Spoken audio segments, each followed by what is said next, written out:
Do you find that you're afraid to use your brand new notebook because you're afraid to waste it or you feel like you'll ruin it with your writing? As an anti-perfectionist advocate, I'm here to tell you that the only way to waste it is to let it sit on a shelf unused. I used to be the same way, where starting a new journal was pretty scary and I would avoid it. But now I have many finished journals and a system for starting a new one that takes the pressure off. So grab a notebook that you've been avoiding starting and let's start them together. The notebook I'm starting is the 411-page expanded edition A5 sized Leuchtturm 1917 notebook in the color Rising Sun. Full disclosure, Leuchtturm 1917 did send me this journal as I am a brand ambassador, but I've been using these for a decade as my go-to notebooks, so I would never recommend them if I don't love and use them myself. You can use my code Emily20 for 20% off their entire Canadian website if you're interested. I finished these two journals, the B6 Plus from Leuchtturm 1917 and the A5 regular size from Leuchtturm 1917 in the last few months. So this big guy will be replacing both of them. If you want to hear more about my current system and how I use them, you can watch my mid-year journal system update video here. Step one for starting your new journal is to gather your materials. It's good to have everything you need on hand for this. I have a date stamper, a glue stick, a gyro cutter, pencil, tweezers, a really good black gel pen. I always reach for my degreeful from Leuchtturm 1917, scissors, decor items, and also specifically for this spread, I have a special color of ink in my dip pen because I don't have this ink color in any of my pens at the moment. For now, I will set these over to the side so that we can start opening up that journal. Step two, take it out of the packaging.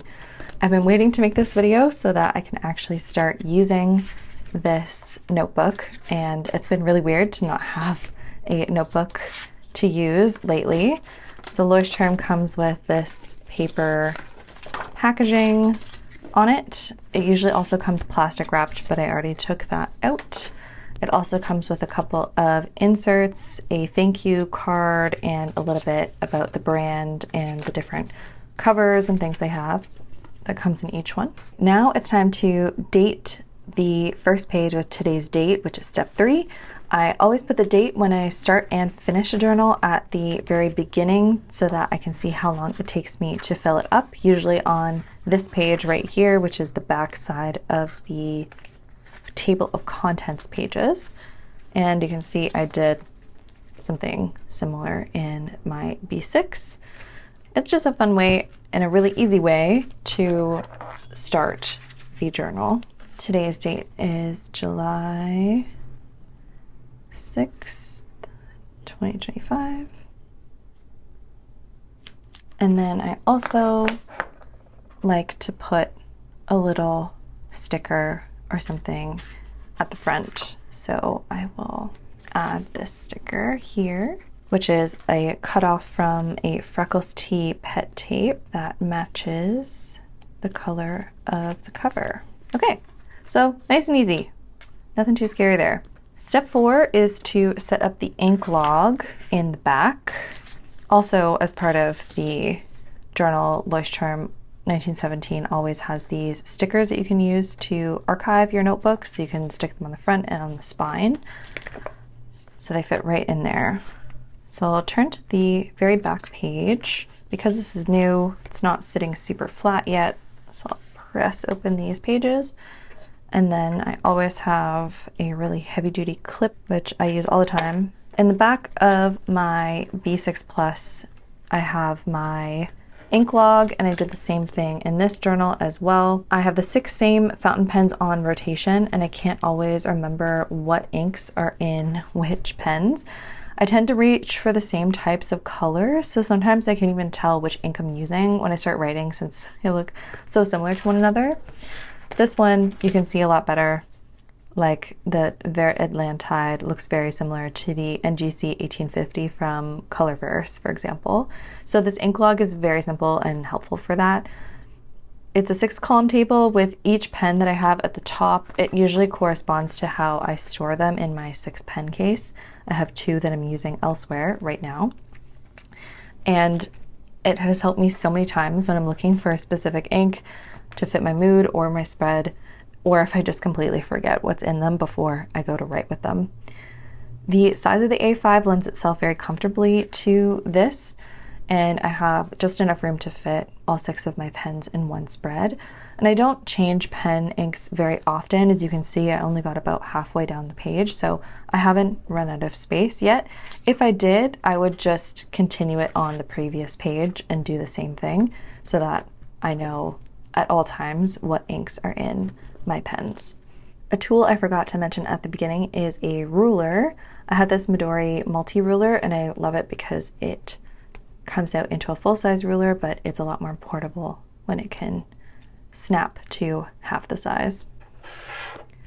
I'm going to use this one as a guide because it worked out really well for me in the past. This is one of the reasons why I love the dot grid so much, because it's really easy to make a straight line across the page.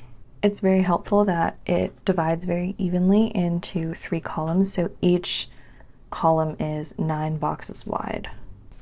Because I don't have a journal set up, I'm very disorganized right now, and I even finished this TN insert too. So I had some notes in here, and I had notes elsewhere, and it's just been all over the place. So I have to write each of the names of the pens up at the top, and they correspond with how they're stored in my pen case.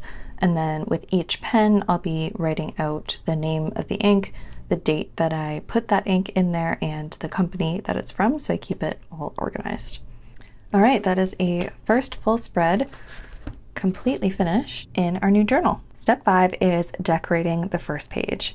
Each step in this system builds on the last. So now that I've already taken off the packaging, I've dated the front page, and I've completed the ink log, it feels a lot less scary to start creating a full spread. And since I always use a Leuchtturm 1917 journal and I love all the colors that they have, I get to choose a different color each time, and then my spread at the beginning of the journal is different too, which is really nice. There's a few reasons why I approach the first spread like this. One, it takes the guesswork out of exactly what to do for the first page. It also takes the pressure off of deciding which stationery to use, because I'm relegating it to a monochromatic spread that matches the color of the cover. And it also looks really pretty when you open the cover and the first page is beautifully decorated with color-coded stationery. I chose this color of journal because I really love it and it makes me happy, so it's nice to see it continued in between the pages as well. More of that is always a good thing. I usually choose some neutral pieces like browns or whites or creams to go with whatever color I'm choosing, just to keep it easy so that it's not overly busy or too much. Then I'll choose either one sticker sheet or one pet tape, like this one from Freckles Tea that I got as part of her Volume 2 collection, I believe. That is all oranges and beautiful burnt sienna type colors. Okay, I like how this turned out. We have a beautiful first spread now with the orangey tones reflected from the cover. Not as bright, but definitely my vibe. And I love this little window that I put too. Step 6 is to write the first entry. We've made it this far. Now it's time to write. If it helps, you can even think of this as the second spread that you've made, since you've already completed the ink log in the previous step if you're following along in this process. You can now probably guess why I chose a specific ink at the beginning.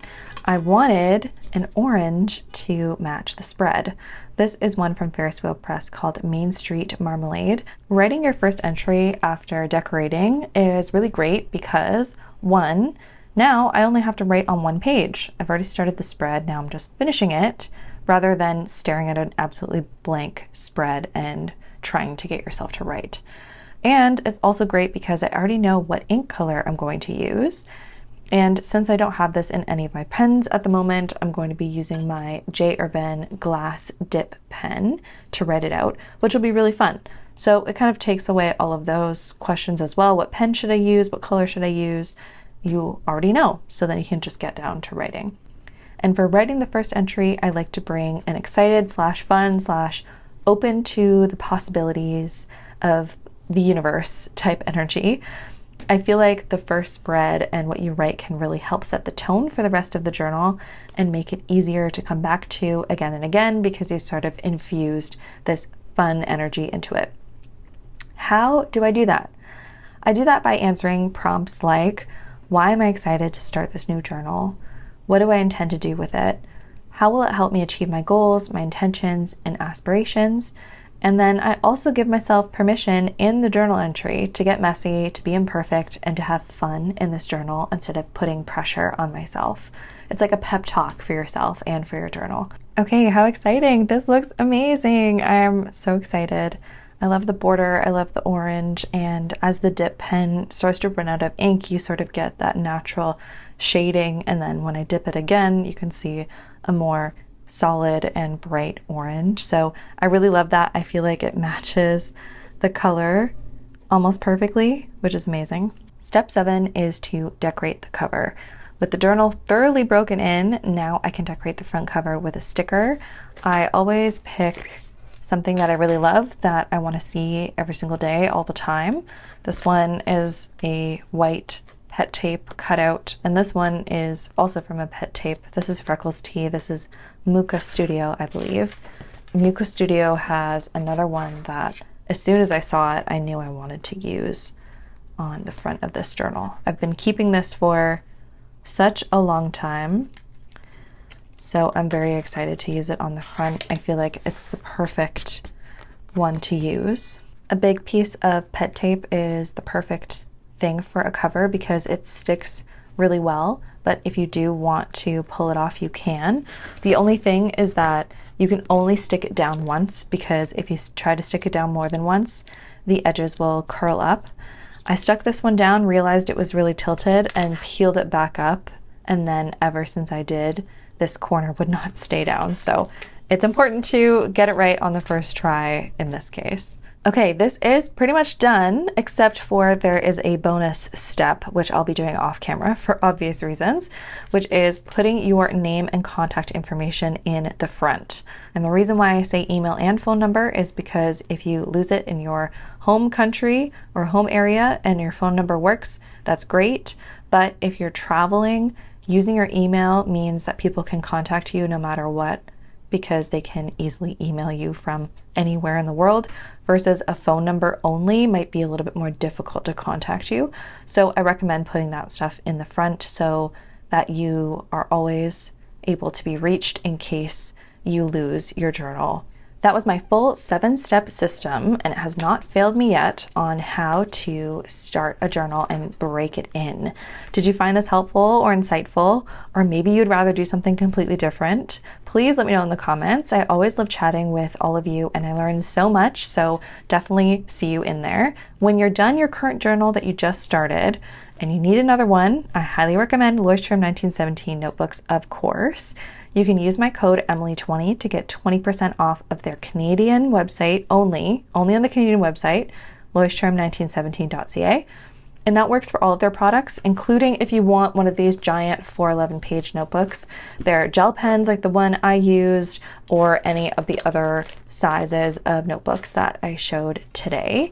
Your purchase helps out this channel a lot, and it lets me try out and review more journals and make more content. So if you've used my code, thank you so much. I will see you in the next video. Bye.